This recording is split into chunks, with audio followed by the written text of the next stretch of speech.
तीसरी वर्षा थी चक्रवाती वर्षा। जैसा कि नाम से ही पता है कि चक्रवाती वर्षा, तो पहले तो चक्रवात बनेगा। तो चक्रवात की उत्पत्ति देख लेते हैं, फिर उसके बाद चक्रवात से होने वाली वर्षा देख लेते हैं, फिर उसके प्रभाव को देखते हैं। चक्रवात 2 टाइप के होते हैं, 2 प्रकार के होते हैं। नंबर 1 चक्रवात और नंबर 2 प्रति चक्रवात। Number types of cyclone.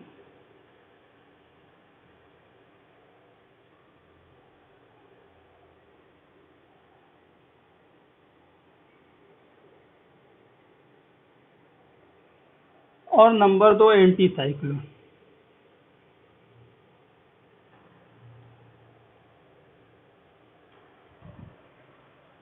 तो सबसे पहले हम साइक्लोन देख लेते हैं, उसके बाद एंटी साइक्लोन देख लेते हैं, फिर इसके दोनों के प्रभाव देख लेते हैं।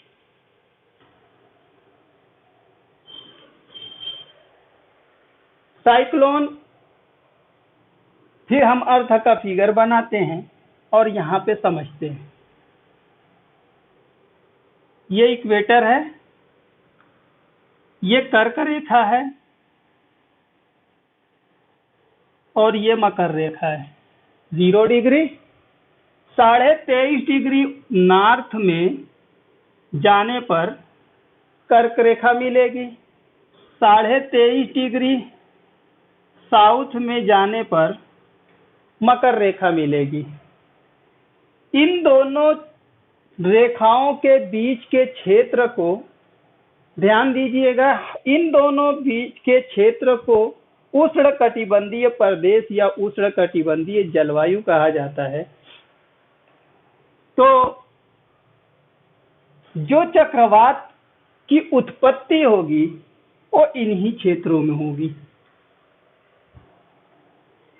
ये नॉर्थ है, ये साउथ है, ये इक्वेटर है। चक्रवात की उत्पत्ति के लिए आदर्श दशा जो होगी, वहां का टेम्परेचर 27 डिग्री होना चाहिए।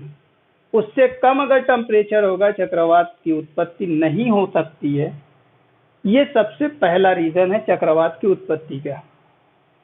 दूसरा, ये ऋतु ग्रीष्म होनी चाहिए, न कि शीत होनी चाहिए।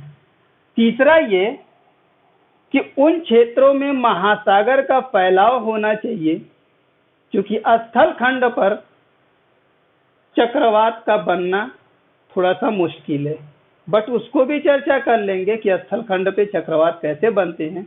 यहाँ पर ज्यादा इम्पोर्टेंट जो सागर में चक्रवात बनते हैं उस पर डिस्कस करना है। आइए इसको देखते हैं। ध्यान दीजिएगा कि ये नॉर्थ है, ये साउथ है, ये इक्वेटर है। ऊपर वाला नॉर्थ हो गया, नीचे वाला साउथ हो गया। इन दोनों को ध्यान में रखिएगा। आई थिंक कि आपको साइक्लोन समझ में आ जाएगा। सबसे पहले हम इसको साइक्लोन बना के दिखा देते हैं।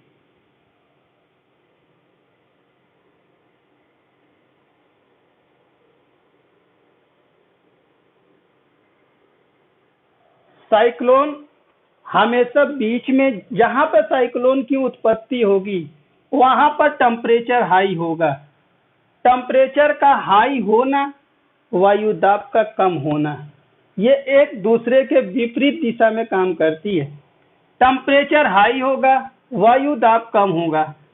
तो जब वायु दाब कम होगा तो वायु जो इसके बाहर की है, यहाँ पर वायु दाब हाई होगी, हाई प्रेशर होगा, हाई प्रेशर होगा, हाई प्रेशर होगा, सब तरफ हाई प्रेशर होगा। ध्यान दीजिएगा, हाई प्रेशर होगा। अब हाई प्रेशर से ये लो प्रेशर वाला एरिया है, लो प्रेशर की तरफ पवनें जाना शुरू हो जाएगी। नियम भी वही है कि पवनों का प्रवाह या पवन किस दिशा में बढ़ती है, तो जहां पर प्रेशर कम होगा हाई प्रेशर से लो प्रेशर की तरफ पवनें चलती रहती है। पूरे ग्लोब पर यही कंसेप्ट आपको मिलेगा कि हाई प्रेशर से लो प्रेशर की तरफ पवनें चलती है। वही कंसेप्ट यहाँ पर भी है। तो यहाँ पर देखते हैं हाई प्रेशर लो प्रेशर की तरफ, हाई प्रेशर लो प्रेशर की तरफ।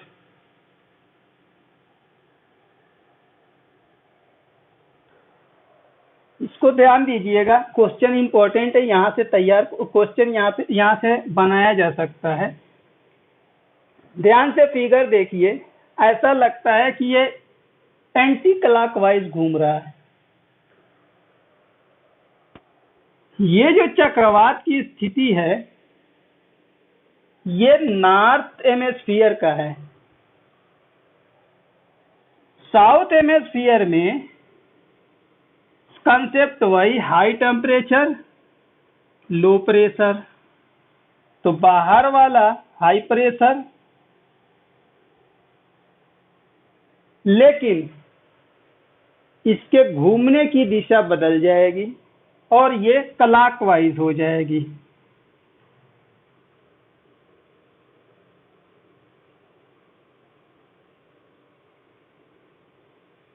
क्लॉकवाइज हो जाएगी। कहने का मतलब ये है कि उत्तरी गोलार्ध में चक्रवात एंटी क्लॉकवाइज घूमता है, दक्षिणी गोलार्ध में चक्रवात क्लॉकवाइज घूमता है। सेम इसका उल्टा एंटी चक्रवात एंटी साइक्लोन में होता है।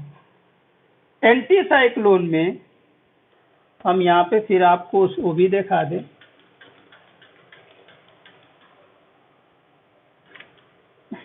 ये नॉर्थ वाला, ये साउथ वाला।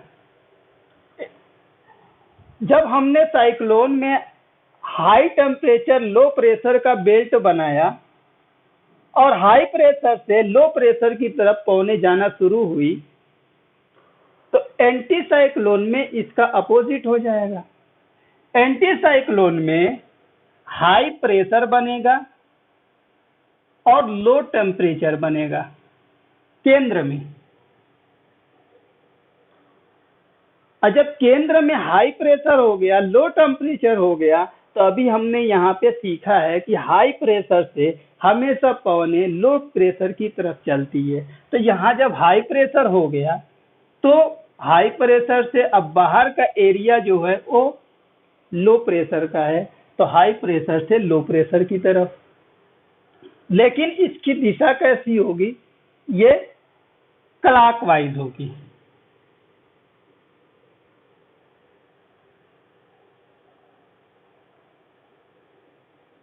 ये क्लॉकवाइज होगी। ये एंटी साइक्लोन का, ये एंटी साइक्लोन का।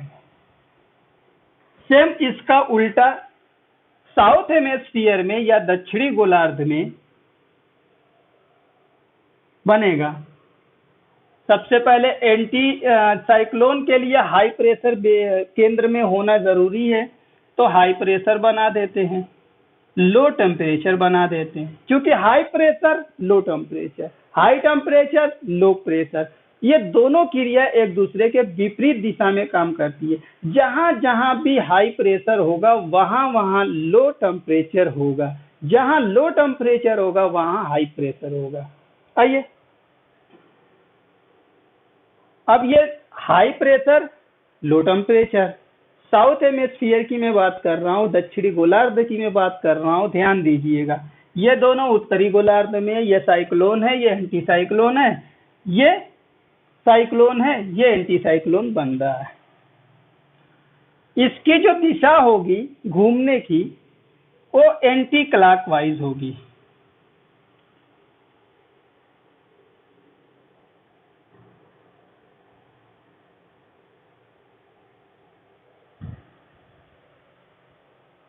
ये है anti cyclone, south hemisphere, anti cyclone north hemisphere, cyclone north hemisphere, cyclone south hemisphere.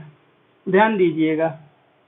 आइए देखते हैं कि इस चक्रवात की उत्पत्ति से होने वाले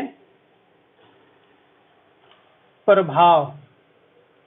कहाँ पर ये प्रभाव डालते हैं, किस प्रकार के प्रभाव डालते हैं और इनके प्रभाव से कैसी स्थिति उत्पन्न होती है।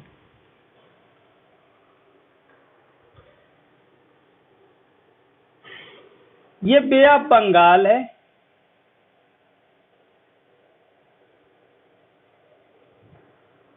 और ये अरब सी है।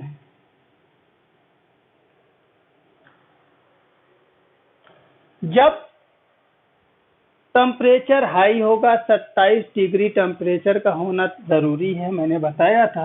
बे ऑफ बंगाल में 27 डिग्री टेम्परेचर ज्यादा होगा, उससे ज्यादा होगा, उससे कम नहीं होना चाहिए। तो यहाँ पर चक्रवात यानी कि हाई टेम्परेचर बनेगा, लो प्रेशर बनेगा। ठीक, लो प्रेशर यहाँ पे बना, लो प्रेशर बना, हाई टेम्परेचर बना। अब हाई टेम्परेचर बना, लो प्रेशर बना, तो क्या करेंगे, इधर से भी, इधर से भी, इधर से भी और इधर से भी, चारों तरफ से पौने क्या होगी, अपने केंद्र की तरफ आना शुरू हो जाएगी।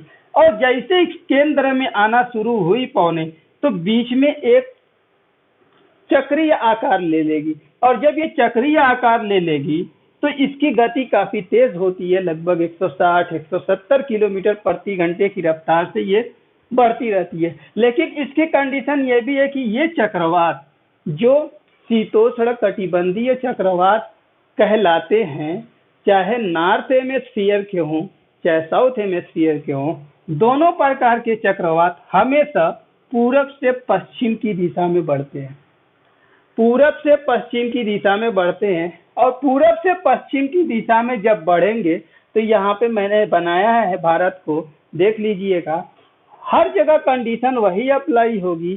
तो इसको हम ये भी कह सकते हैं कि उष्णकटिबंधीय चक्रवात महाद्वीपों के पूर्वी तट पर प्रभाव डालते हैं। राइट, हमेशा उष्णकटिबंधीय चक्रवात जो 23.5 डिग्री नॉर्थ हेमिस्फीयर से 23.5 डिग्री साउथ हेमिस्फीयर में उत्पन्न होते हैं, उनकी दिशा जो होगी वो पूरब से पश्चिम की तरफ होगी। तो पूरब से पश्चिम की तरफ ये बढ़ेंगे तो महाद्वीपों के पूर्वी तट पर प्रभाव डालेंगे। इसी चक्रवातों के कारण भारत में कई जगहों पे तटीय कोस्टल जो एरिया होता है, तटीय जो प्रदेश होते हैं, उन प्रदेशों में काफी हानि होती है।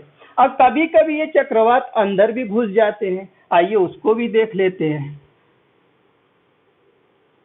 अब ये चक्रवात है, घूम रहा है।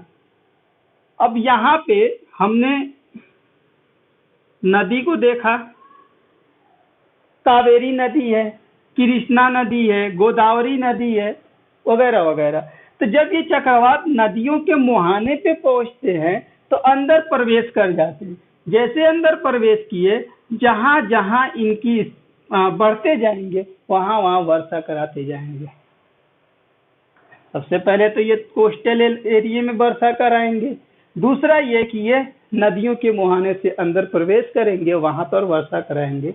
इसका प्रभाव इन्हीं जगहों पे मिलता है। खैर, क्वेश्चन इंपॉर्टेंट ये था कि चक्रवाती वर्षा का प्रभाव कहाँ पड़ता है, तो हमने बताया महाद्वीपों के पूर्वी तट पर। यह क्वेश्चन पूछ सकता है। क्वेश्चन ये भी पूछ सकता है कि चक्रवात, उष्णकटिबंधीय चक्रवात के उत्पन्न होने की आदर्श स्थिति क्या है।